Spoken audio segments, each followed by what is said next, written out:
ever had one of those moments where anger just fills you, where you explode? I've been there. And if you're honest, I think all of us have. Good morning, everyone. My name is Ayan Jain, and today I'll be discussing with you something vast, yet important, something that we see every day in our lives anger. I remember one day at school. I was already stressed, trivial things had piled up, deadlines, a tough test, that general heaviness that makes everything feel sharper. Then a classmate said something that wasn't meant to be cruel, but for some reason it hit like a spark in dry grass. My chest tightened, my face grew hot. I felt something boiling up inside of me. I don't remember the exact words now, but I remember the feeling. Small, misunderstood, like someone had just turned up the heat in the room and I couldn't calm down.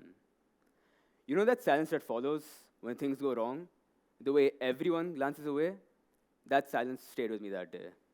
When I finally calmed down, I told myself, quietly and firmly, I never want to make anyone else feel this way. I hated how the anger felt in me ugly, clumsy, embarrassing. But here's the thing I did become the person I hated. One day, not long after, I was at home playing an online match. If you've played competitive games before, you know how quickly a round can spiral.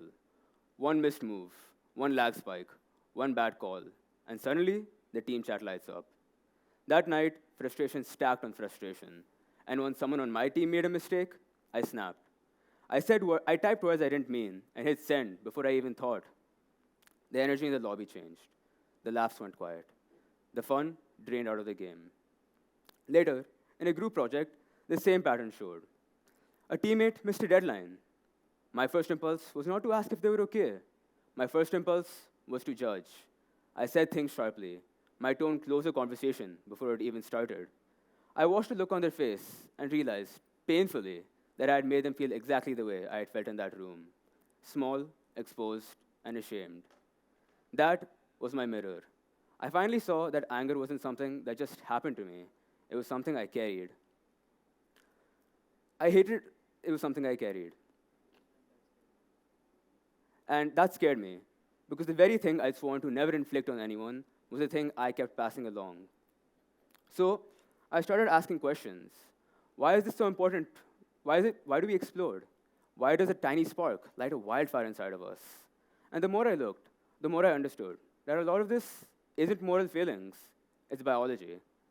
There's a thing psychologists call the amygdala hijack. If it sounds dramatic, that's probably because it is. When something feels threatening, even in our heads, a small almond shaped part of the brain, the amygdala, reacts faster than our thinking brain can catch up. Adrenaline surges, your heart races, your breathing changes, your muscles tense. Your body is preparing for fight or flight, even if the threat is just a sentence in a classroom or a bad move in a game. By the time by the time your reasoning brain arrives, the words are already out. That's why we often regret what we say. That's why anger can feel sudden and overwhelming. But it doesn't prove that you're weak. It proves that you're human. Anger is the brain's alarm. This matters. You need to pay attention to it.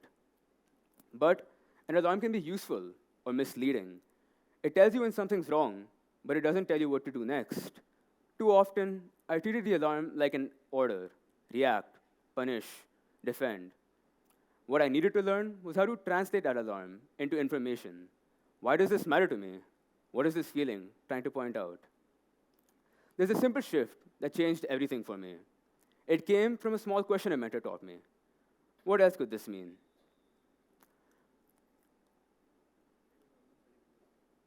It's almost ridiculous how modest these words are.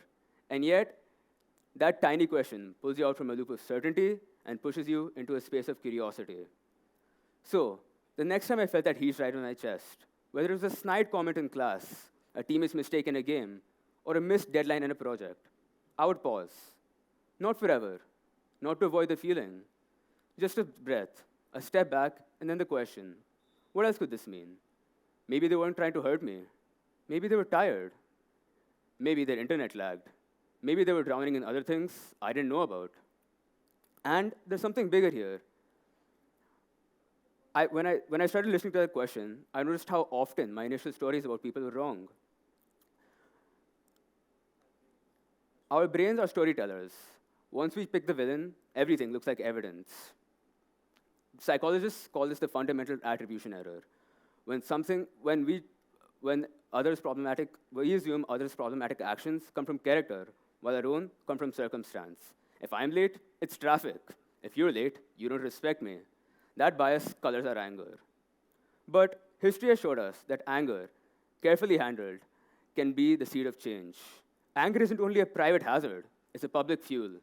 Consider Rosa Parks, who refused a bus driver's demand, not as an outburst, but as a quiet, deliberate refusal. Her anger at being treated as less was not wasted, it became a catalyst for a movement. Think of Martin Luther King Jr., whose righteous anger at injustice was shaped into speeches that moved millions. Think of Nelson Mandela, whose anger under decades of prison did not turn into revenge, it turned into the resolve to rebuild a nation. And Wangari Maathai, anger at a damaged environment and harmed people, led her to plant a single tree, which grew into a movement that planted millions more and empowered thousands. Their anger did not destroy, it directed. They didn't pretend their anger didn't exist, they used it. They listened to it. They named what mattered and acted with purpose. So here's what I have to offer you. The question, what else could this mean, is a small practice with huge consequences. It's not about excusing bad behavior. It's about refusing to let anger write the whole story while our reasoning brain is still arriving. It's not about passivity. It's about choosing how anger will serve you. Practically, there are three things I try to do, and they help more than you'd expect. First, pause. One slow breath can interrupt the hijack. Second, reframe. Ask the question, what else could this mean? And look for alternative stories. Three, channelize our energy. Anger is just energy. It can combust, or it can drive something constructive. For me, that meant turning frustration into study time when a grade felt unfair, or into longer runs when a game stung, or into honest conversations when a project went wrong. Some people create, some people exercise, some people write. Find a form that lets energy move rather than fester. I want you to try something now. Think of the last time you were really angry. Picture it, the posture, the tone, the heat. Hold that memory for a moment. Now, imagine you had paused. Imagine you had asked yourself the question, what else could this mean? How different would that moment have been? How different would you have felt afterwards? Now, this shift hasn't completely removed anger from my life. I still get angry. Of course I do. But the anger doesn't control me anymore. It tells me what I care about. It points to what matters. And when I treat it as a messenger, not as a weapon, the world around me changes. My conversations, my friendships, my teamwork, even my nights when I'm just trying to enjoy a game. If we want better classrooms, better teams, better communities, we need better anger. Not lesser feeling, but smarter feeling. Anger that looks at injustice and says, this must change. Anger that looks at disrespect and says, we deserve better. Anger that pushes us to act, not to destroy. So the next time you feel your chest tighten, your voice rising, and your hands clench, pause. Ask that question, what else could this mean? Let that question turn a fight into a conversation, resentment into understanding, and a burst of heat into a light that guides. Anger isn't here to destroy us. It's here to remind us that we care, that we're alive. If we choose, we can turn that spark into something that lights the world. Thank you.